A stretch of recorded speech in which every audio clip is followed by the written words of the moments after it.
গত ২ মাসে মানবিক কারণ ও পরিস্থিতি বিবেচনায় ৬০,০০০-এরও বেশি রোহিঙ্গাকে বিভিন্ন মাধ্যমে বাংলাদেশে ঢুকতে দেওয়া হয়েছে। ব্রিফিংয়ে একথা জানিয়ে পররাষ্ট্র উপদেষ্টা বলেন, সীমান্তে দুর্নীতির কারণেই রোহিঙ্গাদের অনুপ্রবেশ ঠেকানো যাচ্ছে না। বিস্তারিত জানাচ্ছেন নাহিদ সিরাজি নিম্মি। অন্তর্বর্তী সরকার ক্ষমতায় আসার পরে দেশে আর কোনো রোহিঙ্গাকে ঢুকতে দেয়া হবে না বলার পরেও গত ২ মাসে মিয়ানমার থেকে অনুপ্রবেশ ঘটেছে ৬০,০০০-এরও বেশি বাস্তুচ্যুত রোহিঙ্গার।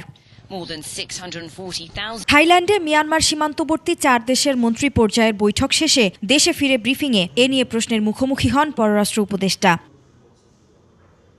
সীমান্তে দুর্নীতির কারণেই রোহিঙ্গারা এ সুযোগ পাচ্ছে, এমনটাই জানালেন পররাষ্ট্র উপদেষ্টা। পরিস্থিতি কখনো কখনো এমন দাঁড়ায় যে আপনাদের কিছু করার থাকে না।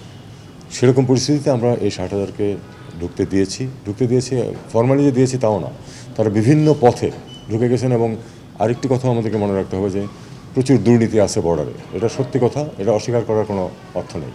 রোহিঙ্গাদের অধিকার ও নিরাপত্তা ইস্যুতে আসিয়ানের সহায়তা চেয়েছে বাংলাদেশ। আমি আন্তর্জাতিক সম্প্রদায়কে বলেছি, মানে অন্যান্য যারা ছিল, যে তোমাদের বিশেষ করে আসিয়ানের আমরা এ ব্যাপারে সহায়তা চেয়েছি। যে আসিয়ান কিন্তু পরের দিনই গতকাল কিন্তু মিট করেছে আসিয়ান আবার। তো বলেছি যে তোমাদেরকে এটা করতে হবে, কারণ এই তোমাদের সবার সাথেই এই সমস্যার সমাধান প্রয়োজন।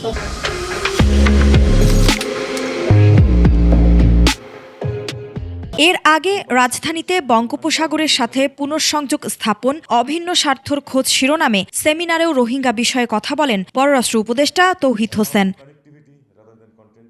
রোহিঙ্গা প্রত্যাবাসনে বঙ্গোপসাগরীয় দেশগুলোর সাথে পারিপার্শ্বিক ভূ রাজনৈতিক সম্পর্কই রোহিঙ্গা প্রত্যাবাসনে ভূমিকা রাখবে বলে জানান পররাষ্ট্র উপদেষ্টা। Peace and order will not be possible in Myanmar and consequently in the region unless the Rohingyas lodged in the camps in Bangladesh can go back to their homes with security and rights.